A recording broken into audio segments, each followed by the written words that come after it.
Hello दोस्तों, नमस्कार। Welcome to this video. उम्मीद करता हूं आप सब बहुत बढ़िया होंगे। तो साथियों, आप जानते हैं हम लोग जनरल स्टडीज का अध्ययन कर रहे हैं और जनरल स्टडीज में आज हम लोग भारत का भूगोल कवर करने वाले हैं। साथियों, आप जानते हैं कि अभी हम लोगों ने हिस्ट्री के तीनों पार्ट, एंशिएंट, मिडिवल और मॉडर्न, तीनों पार्ट को कवर कर लिया। करंट अफेयर की आज से क्लासेस भी आप लोगों को मॉर्निंग में 7 बजे मिलना शुरू हो गई है और ये आज हम लोग भारत का भूगोल यानी इंडियन जियोग्राफी को कवर करेंगे। इसके बाद धीरे धीरे करके 20 अप्रैल से पहले तक आपके जीएस के जो भी अभी आपके GDC, GIC lecturer, BPSC TRE 4 जो एग्जाम्स हैं उनके पूरे सिलेबस को हम लोग यहां तक कवर करने का प्रयास करेंगे। तो अगर आप चाहते हैं कि सब कुछ जो मैं पढ़ा रहा हूं, जो पीडीएफ, टेस्ट और उन सारी चीजों में आप पार्टिसिपेट कर पाएं, अपनी तैयारी को बिल्कुल टू द पॉइंट आप लेकर चल पाएं, तो इस नंबर पर, ये नंबर है 9565272442 नंबर पर व्हाट्सएप के माध्यम से कांटेक्ट कर लीजिए। ग्रुप में जुड़ जाइए, वहां पर आपको सारा कुछ प्रोवाइड करा दिया जाएगा। यहां पर देखें, यह है भारत का मैप। भारत की आज भौगोलिक स्थिति के बारे में जानेंगे और उन इंपॉर्टेंट चीजों को देखेंगे जहां से फ्रिक्वेंटली आपके लिए क्वेश्चन बन सकते हैं, जहां से क्वेश्चन पूछे गए हैं रिसेंटली एग्जाम्स में। तो उन्हीं सारी चीजों को आधार मान करके, और ये बात आप जान लें कि ये भूगोल की क्लास नहीं है कि बिल्कुल एकदम डीप में जाना, हमको जीएस के आधार पर, जीएस के पॉइंट ऑफ व्यू से उन सारी चीजों को पढ़ना जहां से क्वेश्चन बनते हैं। तो उस चीजों के बाद आप जानते हैं कि इसके बाद हम प्रैक्टिस भी करेंगे। तो ये 2-3 क्लास में पूरा डिस्क्रिप्टिव वीडियो हो जाएगा और उसके बाद फिर प्रैक्टिस हो जाएगा। तो इस तरीके से हमारी तैयारी बहुत अच्छी हो जाएगी। आइए यहां से देखते हैं भारत जो है, अगर हम बात करें पृथ्वी पर भारत की अवस्थिति और विस्तार, ठीक है, भारत की भौगोलिक संरचना को यहां पर हम सबसे पहले समझने का प्रयास करेंगे। अगर हम देखें तो भारत का, अगर दुनिया का ये ग्लोब का उठाएं तो ग्लोब के माध्यम से अगर आप देखें तो ये है नॉर्थ यानी उत्तर, जो है दक्षिण, पूरब और पश्चिम, ठीक है, north, south, east and west. और ये आप देख सकते हैं, इसके माध्यम से कई रेखाएं खींची जाती हैं, ठीक है, कि पृथ्वी ग्लोब पर कई रेखाएं खींची जाती हैं और उन रेखाओं के माध्यम से जो है चीजों को समझने का प्रयास किया जाता है। अगर इसके अकॉर्डिंग अगर हम देखें तो 0 डिग्री ये जो ये रेखा है, ठीक है, और इसके ऊपर क्या होता है, ये आपका जो है उत्तरी गोलार्ध होता है और इसके नीचे क्या होता है, दक्षिणी गोलार्ध। इस तरीके से ये बटा हुआ है। तो अगर हम भारत की स्थिति की बात करें तो एशिया के दक्षिणी भाग में कहां पर, चूंकि हम जानते हैं कि हम एक ऐसे महाद्वीप में हैं जो कि एशिया महाद्वीप के नाम से जाना जाता है, ठीक है, तो एशिया के दक्षिणी वाले भाग में ये एशिया है, ठीक है, यहां पर इसको देखिए समझिएगा, ये एशिया वाला क्षेत्र है और इसके दक्षिणी भाग में यहां पर ये पूरा एशिया ही है। तो ये दक्षिणी वाले भाग में हम लोग जो है हमारा भारत देश है दक्षिणी भाग में। और पूर्णतया कुल मिलाकर के अगर हम बात करें तो अगर गोलार्ध की बात करें तो पूर्णतया उत्तरी गोलार्ध में है, ठीक है। गोलार्ध चूंकि यहां से ये हो गया दक्षिण में, ये हो गया उत्तरी गोलार्ध, तो यहां पर हमारा भारत है तो ये किस में आ गया, उत्तरी गोलार्ध में आ गया, ठीक है। और उत्तरी और पूर्वी गोलार्ध में कुल मिलाकर के अवस्थित है। अगर हम इसके प्रशासनिक विभाजन की बात करें, ठीक है, विभाजन की बात करें तो कुल मिलाकर के 28 राज्य हैं और 8 संघ राज्य क्षेत्र हैं हमारे भारत देश में। और अगर इससे अक्षांशीय एवं देशांतरी विस्तार की बात करें तो यहां पर देखिए 8 डिग्री 4 और से लेकर के 37 डिग्री 6 उत्तरी अक्षांश से, तथा अगर हम बात करें देशांतर की तो 68 डिग्री 7 से जो है 97 डिग्री 25 पूर्वी देशांतर तक भारत जो है फैला हुआ है। ये क्वेश्चन कभी कभार बनता है और पूछे गए एग्जाम में, इसलिए आपको थोड़ा सा समझ लेना चाहिए, बाकी बहुत ज्यादा इसको रटने का प्रयास न करिए। देख लीजिए, एक चीज आप समझ लीजिए मेरे भाई, अगर आपको तैयार करना है बिंदास होकर के बिल्कुल एकदम ध्यान मुद्रा में आप चीजों को समझने का प्रयास करिएगा। हम चीजों को आसान से आसान करके आपको देने का प्रयास करें, कॉम्प्लिकेटेड आपके लिए बिल्कुल भी नहीं होगा। और अगर नहीं समझ पाए तो फिर समस्या है, ये बात आप समझ लीजिए, ठीक है। यहां पर अगर हम बात करें भौतिक दूरी की तो उत्तर में भारत की जो उत्तर से दक्षिण ये वाली, ठीक है, अगर हम भारत की ये लंबाई की बात करें उत्तर से दक्षिण की तो ये है भैया यहाँ पर 3214 किलोमीटर, कितना, 3214 किलोमीटर, ठीक है, उत्तर दक्षिण की बात हो रही है। अगर हम पूर्व पश्चिम की बात करें तो 2923 किलोमीटर। तो लगभग अगर कहें 200-300 किलोमीटर को घटा दें तो कुल मिलाकर के लगभग उतना ही हो जाता है, ठीक है।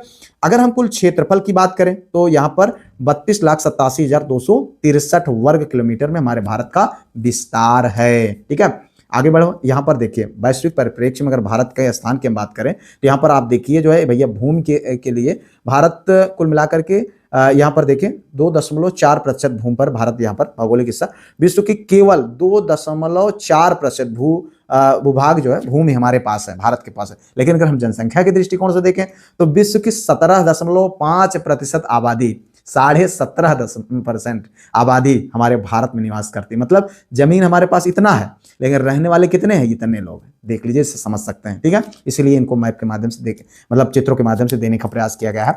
अगर हम बात करें क्षेत्रफल में रैंक, तो विश्व में भारत का 7वां स्थान है। ठीक है, पहले नंबर पर क्षेत्रफल के स्थान पर रूस है, कनाडा है, यूएसए है, चीन है, फिर ब्राजील है, उसके बाद ऑस्ट्रेलिया के बाद हमारे भारत का नंबर आता है। और जनसंख्या में भैया दूसरा नहीं, ये पहला नंबर है। ठीक है, गलती से हो गया है, तो पहला स्थान है। अब चीन दूसरे नंबर पर आ गया। हम दुनिया के सबसे बड़ी आबादी वाले देश हैं।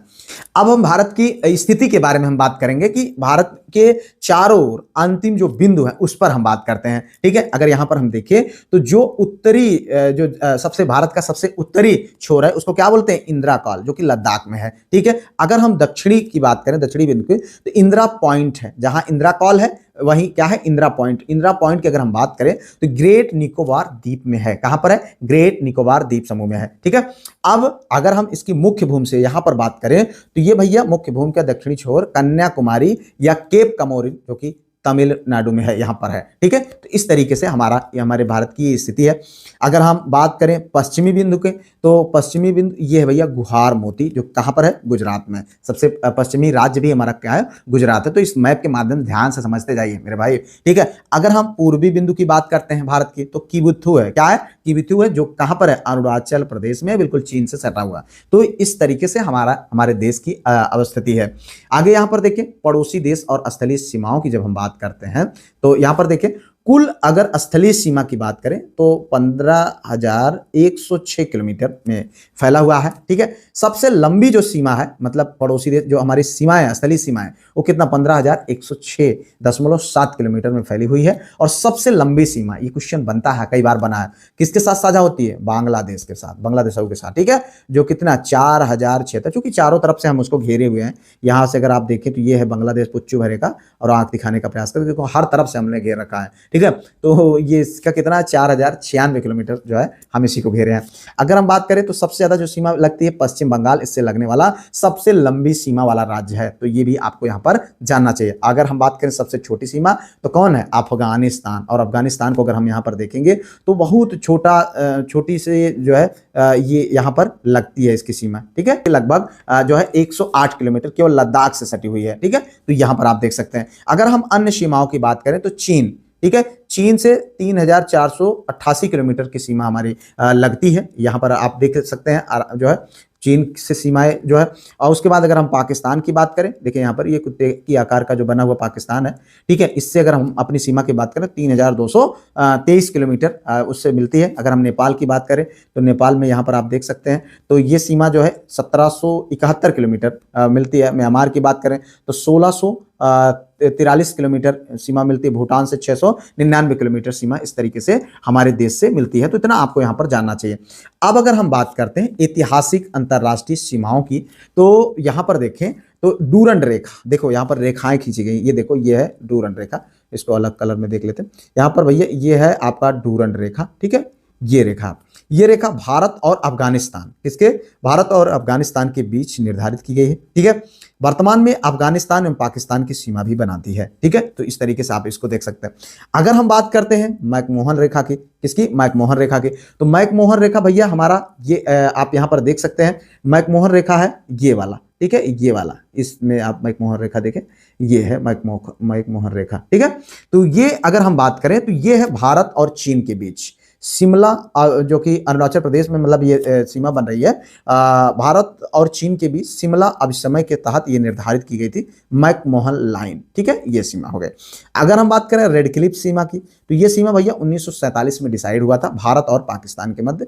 ये देखें यहाँ पर इस तरीके से इसका ये है, यहाँ पर आप इसको देख सकते हैं। तो भारत और पाकिस्तान के बीच निर्धारित है। बांग्लादेश के आजाद होने के बाद भारत बांग्लादेश सीमा भी यही रेखा कहलाती है। अब हम भारत के आंतरिक परिदृश्य के बारे में यहां पर देखेंगे। राज्यों के आंतरिक परिदृश्य क्या है, तो देखिए यहां पर क्षेत्रफल के आधार पर अगर हम बात करें तो राजस्थान सबसे बड़ा और गोवा सबसे छोटा राज्य है। देखिए यहां पर राजस्थान क्या है, ये राजस्थान भैया सबसे बड़ा राज्य है। किसके आधार पर? क्षेत्रफल के आधार पर। ठीक है, और गोवा सबसे छोटा। ये देखो गोवा, यहां पर छोटू सा गोवा है। ठीक है, ये सबसे क्या है? छोटा राज्य है। मतलब किसके आधार पर?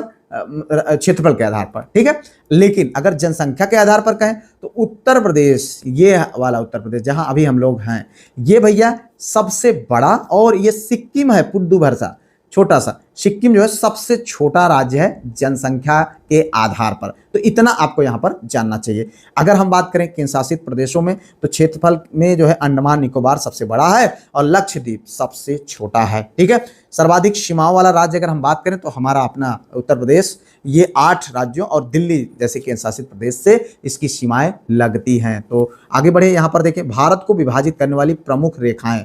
तो अगर हम यहाँ पर बात करते हैं भारत की प्रमुख रेखाएं की, तो कर्क रेखा, चूंकि इससे संबंधित फ्रिक्वेंटली आपके एग्जाम में कई बार क्वेश्चन पूछे गए हैं।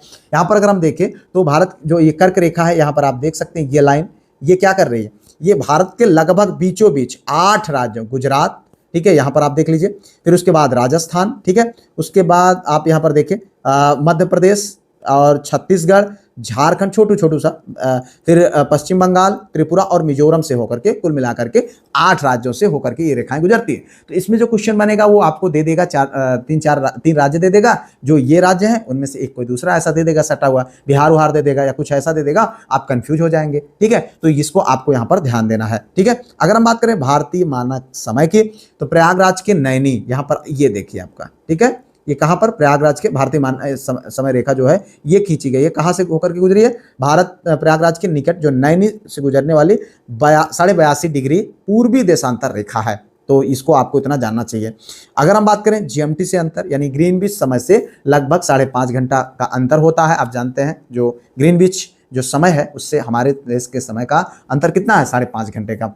और अगर हम बात करें आईएसटी का विस्तार की, तो 5 राज्यों में यूपी, एमपी और छत्तीसगढ़, उड़ीसा और आंध्र प्रदेश से होकर के गुजरती है, ठीक है। तो आगे बढ़ते हैं, यहाँ पर ये देखें भूगर्भिक संरचना की अब हम बात करते हैं कि भारत की जो संरचना है, भारतीय भौगोलिक जो संरचना है वो कैसे है। तो यहाँ पर देखिए भूगर्भिक संरचना की जब हम बात करते हैं तो प्राचीन चट्टानों से मिलकर के भारत बना हुआ है, जिसमें जो है आर्कियन क्रम की जो चट्टानें, जिसमें मैग्मा के शीतलीकरण से निर्मित हुआ है, जिसमें जीवाश्म नहीं है। सबसे प्राचीन ये प्रायद्वीपीय पठार, जानते हैं आप भारत का ये क्षेत्र है, इसको प्रायद्वीपीय पठार के नाम से जाना जाता है। तो यहाँ पर आप इसको समझ सकते हैं, ठीक है, ये क्षेत्र भारत का प्रायद्वीपीय पठार है। और इसमें जो है, जो अभी हमने आर्कियन क्षेत्र की बात किया, तो ये भैया अरावली वाला क्षेत्र है, ठीक है, अरावली, अभी आप जान रहे थे अरावली सेफ अरावली चल रहा था खूब हैशटैग। अब उसके बाद आर्कियन, यहाँ पर धारवाड़ क्रम की अगर बात करें तो ये वाला क्षेत्र, खास करके ये जहाँ पर अगर आप यहाँ पर देखें कर्नाटक वाला क्षेत्र है, ठीक है। तो ये आपका यहाँ पर आर्कियन के अपरदन से निर्मित सर्वाधिक जो धात्विक लोहा, सोना, तांबा का भंडार है कर्नाटक और अरावली वाले इस क्षेत्र में, ठीक है। अगर हम बात करें कुड़प्पा बेसिन, ठीक है, जो यशवंतपुरम यानी आंध्र प्रदेश में है, तो यहाँ पर देखिए कुड़प्पा क्रम जो कि धारवाड़ के बाद निर्मित है, चूना पत्थर और बलुआ पत्थर जैसे अधात्विक खनिजों से का यहाँ पर ढेर सारा भंडार है। तो इतना बस आपको यहाँ पर जानना चाहिए। ध्यान समझिएगा, भारत की जो भूगर्भिक संरचना है उसको हम बहुत सहजता से समझने का प्रयास करेंगे, क्योंकि इनसे क्वेश्चन इस तरीके के बनते हैं। अभी हम ऑब्जेक्टिव के माध्यम से देखेंगे भी कि कैसे क्वेश्चन आप लोगों को आपके एग्जाम में पूछे जा सकते हैं। इसलिए आप बिल्कुल बिंदास रहें और बस पेशेंस बनाकर समझते रहें चीज़ों को। अगर हम बात करें यहाँ पर भूगर्भिक संरचना की मध्यकालीन संरचना है, तो विंध्य क्रम, ठीक है, आप जानते हैं विंध्याचल रेंज जो है, विंध्य रेंज जो है जीवाश्म रहित है, लाल बलुआ पत्थर और चूना पत्थर के लिए प्रसिद्ध है। राजस्थान के चित्तौड़गढ़ से सासाराम, बहुत ज्यादा कुछ जानने की जरूरत नहीं, परेशान ना होइए, ठीक है। गोंडवाना क्रम की अगर हम बात करें, भारत का 98% कोयला जो है यहीं से प्राप्त होता है, जो जहाँ छोटा नागपुर पठार, दामोदर और गोदावरी बेसिन है, ठीक है। अगर हम प्राकृतिक दृष्टिकोण से बात करें तो हम ये चीज़ों को समझ पाते हैं। दक्कन ट्राइब में ज्वालामुखी लावा बेसाल्ट के सीढ़ीनुमा जो आकार है, काली मिट्टी का प्रमुख क्षेत्र है, जो खास करके महाराष्ट्र और मालवा वाला पठार। तो अब इसके बाद हम यहाँ पर देखते हैं भूगर्भिक संरचना की जो नवीन चट्टानें निर्मित हुई उनमें से संबंधित जो मैदान है, जिसमें टर्सरी क्रम और क्वार्टररी क्रम, जलोढ़ मृदा। देखो एक चीज़ यहाँ पर आपको समझने लायक है कि पुरानी जलोढ़ को बांगर, ठीक है, और नवीन जलोढ़ को खादर, ये आप समझ लीजिएगा, जो कि मिलिस्टोसीन काल में ये बना हुआ है जलोढ़, और होलोसीन यानी वर्तमान काल में खादर बना हुआ। इससे फ्रिक्वेंटली क्वेश्चन पूछे जाते हैं, ये क्वेश्चन पूछा जा सकता है, ठीक है। तो इनको नवीन जलोढ़ को क्या बोला जाता है, खादर, यानी ये नए बना हुआ, ठीक है। और कब, होलोसीन एज में बने हैं। और अगर हम जलोढ़ की मृदा की बात करते हैं तो ये जो है इसको बांगर बोला जाता है, ठीक है। तो इतना आपको यहाँ पर जानना चाहिए। अब यहाँ पर हम देखते हैं भारत के भू आकृतिक प्रदेश, उत्तरी पर्वतमाला और मैदान। चूंकि आप जानते हैं कि भारत अपने आप में एक बहुत ही विविधता वाला देश है, भारत में बहुत सारी विविधताएं हैं, तो उसको भी हम समझते चलेंगे। हिमालय और मैदानी इलाकों का एक भौगोलिक सफर के माध्यम से अगर हम यहाँ पर देखें, भारत के प्रमुख भू आकृतिक प्रदेश अभी आगे हम देखने वाले हैं, जिसमें अगर हम बात करें भारत को मुख्य रूप से 6 भू आकृतिक खंडों में बांटा गया, जिसमें उत्तरी तथा पूर्वी पर्वतमाला, ठीक है, उत्तरी मैदान, प्रायद्वीपीय पठार, ये वाला क्षेत्र, ठीक है, और भारतीय मरुस्थल, तटीय मैदान, द्वीप समूह, तो ये सब है। अब यहाँ पर हम देखते हैं हिमालय का भौतिक स्वरूप। जी हाँ, अगर हम हिमालय के भौतिक स्वरूप की बात करें तो यहाँ इस चित्र के माध्यम से आप देख सकते हैं, ठीक है, जिसमें अगर हम कुल विस्तार की बात करें तो पश्चिम से पूर्व तक भारत का जो विस्तार है वो 2500 किलोमीटर लंबा है, ठीक है। अगर हम बात करें, ठीक है, पश्चिम से किधर, पश्चिम से पूरब की तरफ, और चौड़ाई की अगर हम बात करें उत्तर से दक्षिण की तरफ, तो ये 160 से जो है 400 किलोमीटर ये जो है विस्तार है इसका। तो यह कुल मिलाकर के 3 समानांतर पर्वत श्रेणियों से बना है। जैसे अगर यहाँ पर देखें तो हिमाद्री वाला ये क्षेत्र है, ठीक है, और अगर हम बात करें जिसको हम बृहद मतलब हिमाद्री, और उसके बाद फिर हिमाचल, फिर शिवालिक, ये 3 रेंज बने हुए हैं। बृहद हिमालय यानी हिमाद्री, जिसमें सबसे प्राचीन औसत ऊंचाई अगर हम इसकी बात करें 6000 मीटर इसकी जो है औसत ऊंचाई है, मतलब एवरेज जो ऊंचाई है वो कितनी है, 6000 मीटर है, जिस पर एवरेस्ट दुनिया का सबसे ऊंचा पर्वत, ठीक है, और कंचनजंगा और उसके यहीं पर स्थित है, ठीक है, इस वाले में हिमाद्री वाले श्रेणी में।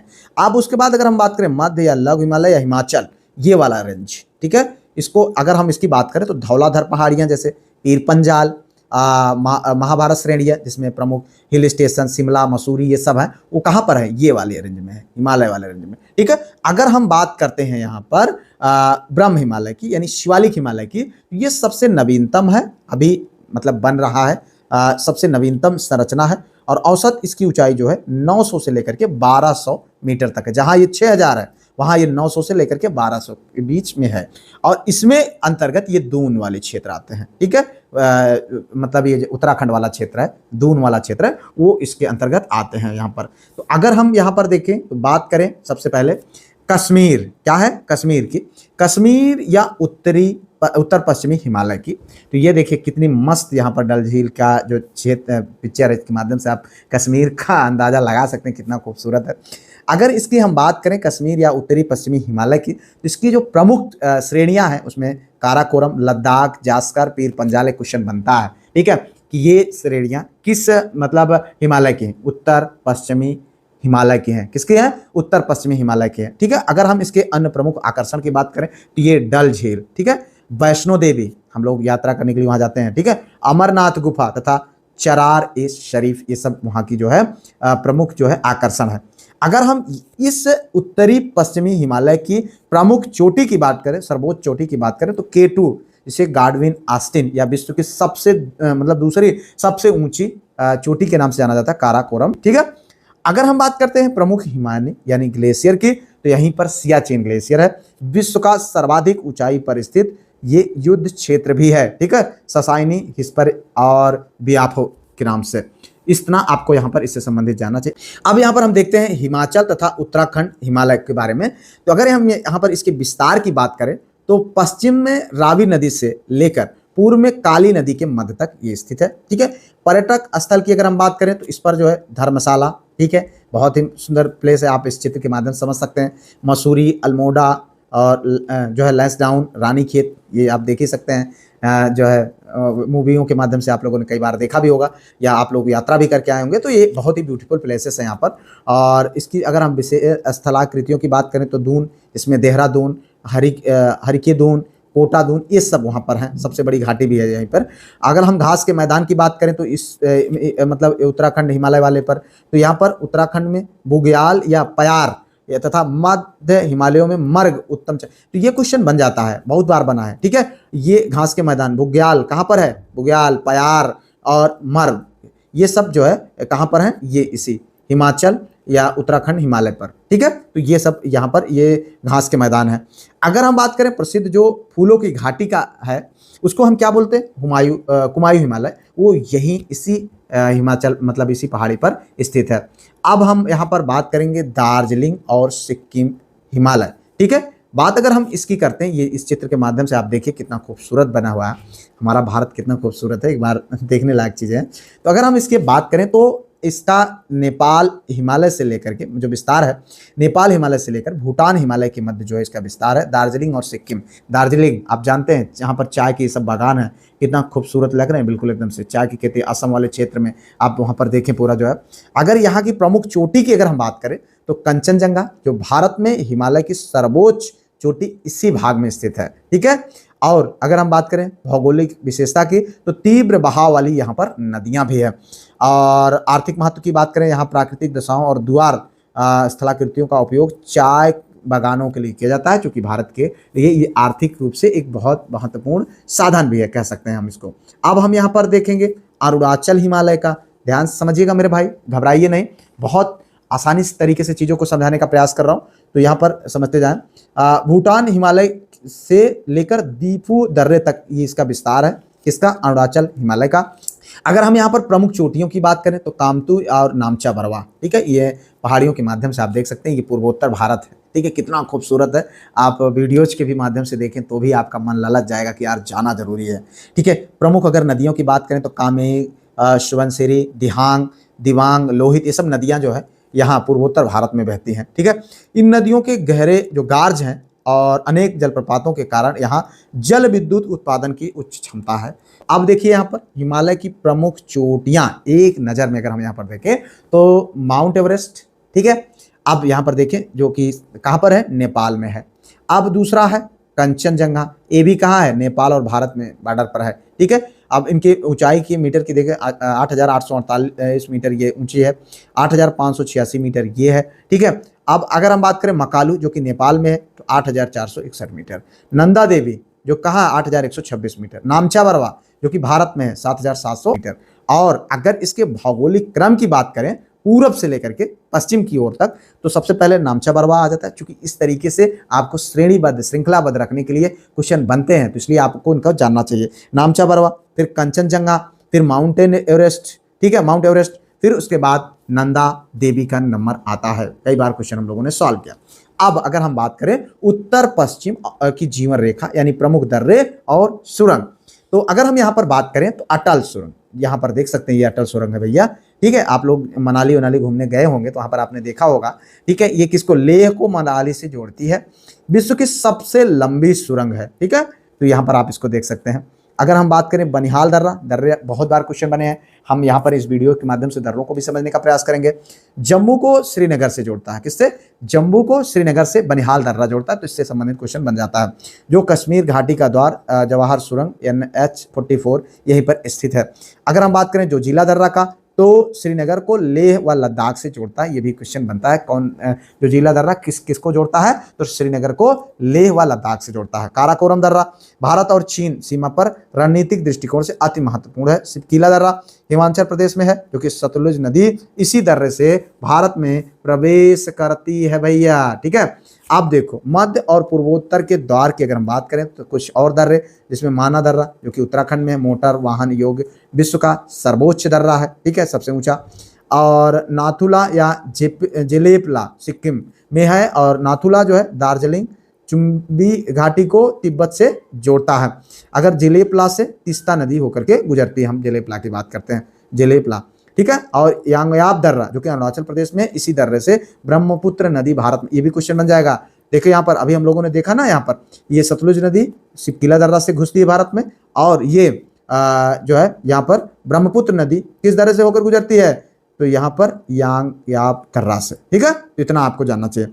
अगर हम बात करें दीफू दर्रा जो कि अरुणाचल प्रदेश में है, भारत चीन तथा म्यांमार सीमा का अत्यंत महत्वपूर्ण ट्राई जंक्शन है, ठीक है, ट्रेंगुलर जंक्शन, तो इतना आपको यहाँ पर जानना चाहिए। अगर हम उत्तरी मैदानों की बात करें तो ये यहाँ पर एक परिचय के रूप में निर्माण अगर हम बात करें तो यह मैदान 3 प्रमुख नदियों के मध्य के बीच में हुआ है, जिसमें सिंधु, गंगा एवं ब्रह्मपुत्र है, ठीक है। ये 3 नदियों के मध्य जो मैदान है उसको हम उत्तरी मैदान के रूप में जानते हैं, और इनकी सहायक नदियों के जलोढ़ निक्षेपों से ये बना हुआ मैदान क्षेत्र है। अगर हम इसकी विस्तार की बात करें तो लगभग 3,200 किलोमीटर लंबा तथा 150 से 300 किलोमीटर चौड़ा है, ठीक है। अगर हम महत्व की बात करें तो समृद्ध जो है मृदा और पर्याप्त पानी की उपलब्धता और अनुकूल जलवायु के कारण यह सघन जनसंख्या वाला अत्यधिक उत्पादक क्षेत्र है। अब आइए यहाँ पर देखते हैं पंजाब का मैदान और प्रमुख दोआब। ये देखो पंजाब का मैदान और प्रमुख दोआब, यहाँ पर सिंधु सागर दोआब, ठीक है, चिनाब नदी है, झेलम नदी है, रचना दोआब है, बारी दोआब है, रावी नदी है, ये सब आप यहाँ पर देख सकते हैं। सतलुज, मतलब ये सारी नदियाँ हैं और उनके माध्यम से आप इन चीज़ों को समझ सकते हैं, ठीक है। यहाँ पर देखिए पंजाब का मैदान और प्रमुख दोआब में, पंजाब का मैदान सिंधु और सहायक नदियों द्वारा निर्मित है। ये जो है इंडस यानी सिंधु नदी और सतलज नदी, ये सब ब्यास नदी, ठीक है, चेनाब, झेलम और रावी, इन नदियों की सहायता से, सहायक नदियों द्वारा ये निर्मित किया जाता है और इसका बड़ा भाग पाकिस्तान में है, ठीक है। दोआब का अर्थ होता है दो नदियों के मध्य का उपजाऊ क्षेत्र। आप जानते हैं दोनों नदियों के मध्य का जो क्षेत्र होता है वो बहुत ज़्यादा उपजाऊ होता है, ठीक है, क्योंकि पानी की भी आवश्यकता पूर्ति होती रहती है और सारी चीज़ें होती हैं, तमाम फर्टिलाइजर भी मिलते रहते हैं। तो बिस्त दोआब की अगर हम बात करें तो यहाँ पर आप देख सकते हैं बिस्त दोआब, ठीक है। उसके बाद बारी दोआब है, ठीक है, ये है बारी दोआब। बिस्त दोआब ये है आपका, दूसरे कलम से चेक करिए, ये है बिस्त दोआब और ये है बारी दोआब। तो बिस्त दोआब की जब बात आती है तो ब्यास और सतलुज के मध्य है। बिस्त दोआब पहले देख लो भैया, किसके किसके मध्य है? ब्यास नदी ये है ना, और ये सतलुज, इनके मध्य जो दोआब है उसको क्या बोलेंगे? बिस्त दोआब, ठीक है। अगर हम बारी दोआब की बात करते हैं तो बारी दोआब भैया कहाँ है? ब्यास व रावी के मध्य, ब्यास और रावी के मध्य, रावी ये है ना, ब्यास ये है, तो इन दोनों के मध्य जो है तो उसको क्या बोलते हैं? बारी दोआब।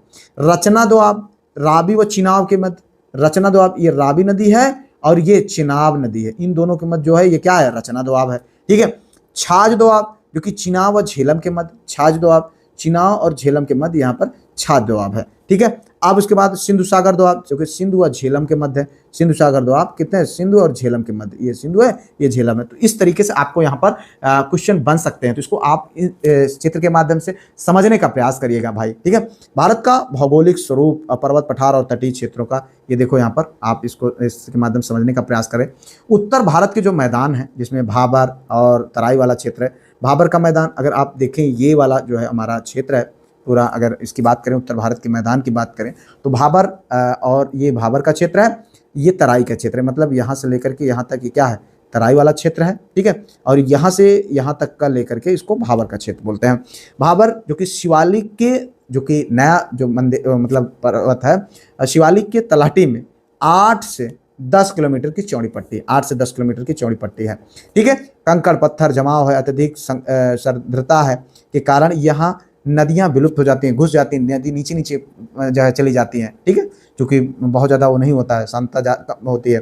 तो अब अगर इसके बाद हम बात करें तराई मैदान की, तराई क्षेत्र का, तो भाबर के दक्षिण में, भाबर के दक्षिण वाले छोर में 10 से 20 किलोमीटर चौड़ा क्षेत्र है जहां नदियां पुनः धरातल पर आ, यहाँ नदियां नीचे नीचे अंदर अंदर आ जाती हैं, लेकिन यहाँ नदियां पूरा ऊपर ऊपर फिर से आ जाती हैं, ठीक है, प्रकट होती हैं। और जैव विविधता, यह एक दलदली क्षेत्र है जो कि सघन वनों और उच्च जैव विविधता के लिए अनुकूल वातावरण उपलब्ध कराता है, ठीक है। अब यहाँ पर हम बात करते हैं उत्तर भारत के मैदान, खास करके बांगर और खादर का, इनसे संबंधित क्वेश्चन बनते हैं तो समझते जाइए, ठीक है। ये देखो उत्तर भारत का मैदान, ठीक है, बांगर अभी हम लोगों ने देखा था, पुराने जो जलोढ़ है उनको बांगर बोला जाता है। ऊंचाई वाले क्षेत्र जहां बाढ़ का पानी नहीं पहुंचता है उनको क्या बोलेंगे? बांगर। इसमें कंकड़ या भूर तथा चूनेदार निक्षेप पाए जाते हैं। अगर हम खादर की बात करें तो ये नवीन जलोढ़ होता है और नदियों के बाढ़ वाले मैदान या अत्यधिक उपजाऊ होता है, जो कि पानी आता रहता है, सारी चीज़ें होती रहती हैं। तो ये क्वेश्चन कभी कभी बनता है कि बांगर ज़्यादा उपजाऊ होता है कि खादर होता है, तो आप यहाँ पर समझ सकते हैं तो खादर ज़्यादा उपजाऊ होता है, ठीक है। खादर से खाना ज़्यादा देता है, तो इस तरीके से आप बा से बांगर, बा से बंजर, आप इस तरीके से आप उसको समझ सकते हैं। हालांकि बंजर नहीं होता है लेकिन समझ सकते हैं उसको, ठीक है। स्थल कृतियों की बात करें तो इन मैदानों में ताल, चौड़ी, जलमग्न गर्त और बील जो कि गोखुर झील, ठीक है, पाई जाती हैं। अगर हम यहाँ पर बात करें मांजुली द्वीप का, ठीक है, ब्रह्मपुत्र नदी के में स्थित असम का मांजुली विश्व का सबसे बड़ा नदी द्वीप है और भारत का पहला द्वीपीय जिला भी है। तो ये क्वेश्चन अभी आपके जेएससी अल्टीग्रेड एग्जाम में पूछा गया था, तो यहाँ पर आपको इतना समझना चाहिए, ठीक है। अब देखिए भारत के प्राचीनतम पर्वत, खास करके अरावली श्रेणी, अभी अरावली खूब चल रहा था, तो प्राचीनतम जो है अवशिष्ट पर्वत विश्व के सबसे पुराने पर्वतों में से एक, गुजरात के पालनपुर से दिल्ली तक लगभग 800 किलोमीटर में विस्तृत है। कौन? प्राचीनतम अवशिष्ट पर्वत। अगर हम इसके सर्वोच्च शिखर की बात करें तो माउंट जो है आबू है, इसमें गुरु शिखर पहाड़ी जो कि 1722 मीटर पर है। यहाँ पर हम लोग गए हुए हैं, बीएड के दौरान हम टूर के माध्यम से यहाँ पर माउंट आबू पर गए थे, ठीक है। अगर हम बात करें खनिज संपदा की तो यह क्षेत्र सीसा, तांबा, जस्ता और एस्बेस्टस, अभ्रक, संगमरमर और चूना पत्थर से समृद्ध है। ठीक है, ऐतिहासिक महत्व की जब हम बात करें तो यहाँ तांबा सिंधु सभ्यता के समय से ही निकाला जाता है, तो इतना आपको यहाँ पर जानना चाहिए। अगर हम उत्तर और दक्षिण के विभाजक की बात करें विंध्यान की, यहाँ पर आप देख सकते हैं। ठीक है, इस तरीके से उत्तर और दक्षिण का विभाजक, यह श्रेणी दक्षिणी भारत को उत्तरी भारत से अलग करता है। ठीक है, दक्षिणी भारत को उत्तरी भारत से अलग करता है। और भौगोलिक विस्तार की बात करें गुजरात से लेकर के बिहार तक, यहाँ पर आप देख सकते हैं। ठीक है, ये है, यही वाला क्षेत्र है गुजरात से लेकर के बिहार तक, और जिसमें भांडेर जो है कैमूर पारसनाथ श्रेणियों के रूप में फैली हुई है। ब्लॉक पर्वत की बात करें हम तो यहाँ पर इसमें दक्षिण में भ्रंश नदी के कारण नर्मदा भ्रंश घाटी का निर्माण हुआ है, नर्मदा नदी घाटी। ठीक है, और जिसमें विंध्यन कगार के नाम से भी इनको जाना जाता है, तो इतना आपको यहाँ पर जानना चाहिए। अगर हम मध्य भारत का हृदय की बात करें तो कौन है, ये सतपुड़ा। ठीक है, कौन, सतपुड़ा पहाड़ियाँ। कौन है, सतपुड़ा पहाड़ियाँ। ठीक है, मध्य भारत के हृदय के रूप में ये जो है प्राचीन ब्लॉक पर्वत है, जो कि नर्मदा और ताप्ती की भ्रंश घाटियों के मध्य स्थित है। अगर इसके विस्तार की बात करें तो राजपीपला जो कि गुजरात से लेकर के महादेव और मैकाल श्रेणी जो कि मध्य प्रदेश छत्तीसगढ़ तक स्थित है।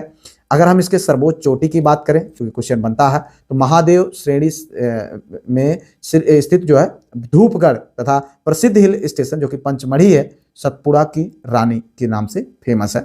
तो ये सब है। यहाँ पर नदियों का उद्गम होता है, अमरकंटक का पठार इसी श्रेणी में है, जहाँ से नर्मदा और सोन नदियाँ जो है निकलती हैं। ठीक है, अब हम बात करते हैं पश्चिमी घाट वाले, क्योंकि यहाँ से भी क्वेश्चन बहुत फ्रिक्वेंटली पूछते हैं। सह्याद्री की श्रृंखला, ठीक है, यहाँ पर आप देख सकते हैं सह्याद्री की श्रृंखला, जिसमें ताप्ती नदी से कन्याकुमारी तक इसका फैलाव है।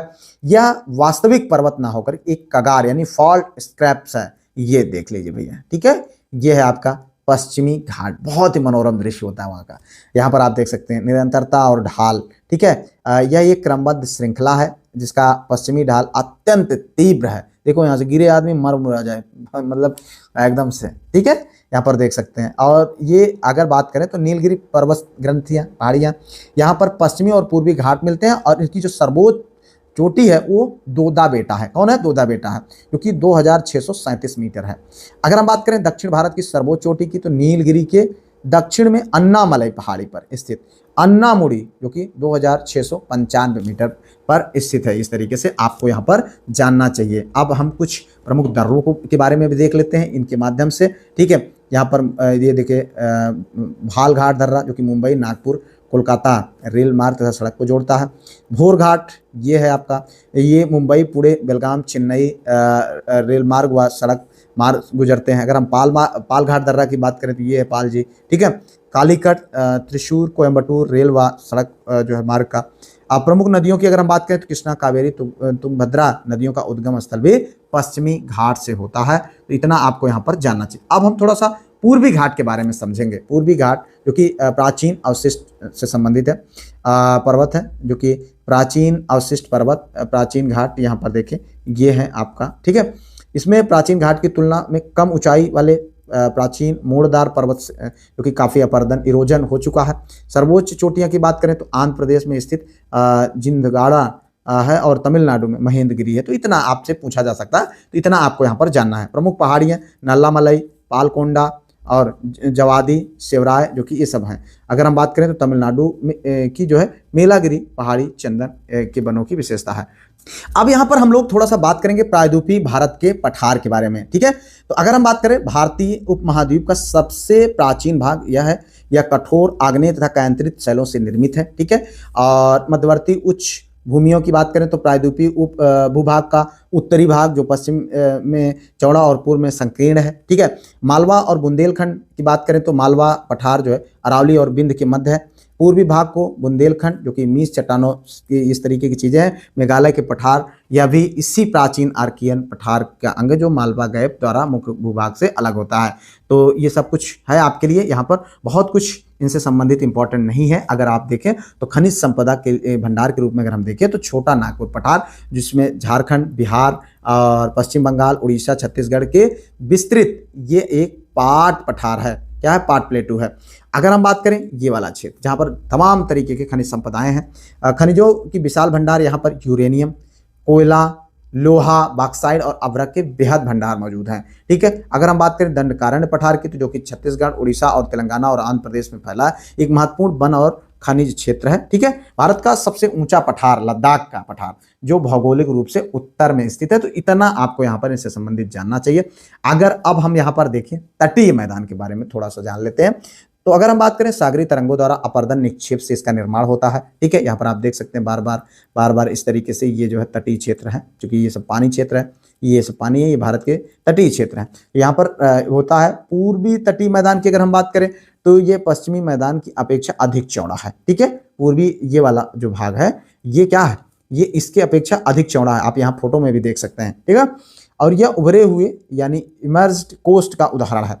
अगर हम बात करें बंदरगाहों का विकास, तो पूर्वी तट पर महाद्वीप शेल्फ की चौड़ाई अधिक होने के कारण यहाँ प्राकृतिक पोर्ट्स और पोताश्रयों का विकास थोड़ा कठिन होता है। ठीक है, अपेक्षाकृत। तो इस तरीके से यहाँ पर हम लोगों ने इनसे संबंधित जो भौगोलिक भारतीय भौगोलिक संरचना से संबंधित जो इंपॉर्टेंट चीजें थी, इंपॉर्टेंट क्वेश्चंस थे, इंपॉर्टेंट फैक्ट थे, इंपॉर्टेंट डाटा थे, उनको हम लोगों ने डिस्कस किया। कल की वीडियो में हम लोग नदी, झील और संबंधित चीज़ों को, भारत से संबंधित जो चीज़ें हैं उनको, इनके बारे में हम अध्ययन करेंगे। फिर उसके बाद एक और वीडियो के माध्यम से पूरे भारत के बारे में हम सब कुछ एकदम समझेंगे, प्रैक्टिस करेंगे। बिल्कुल बिंदास रहें।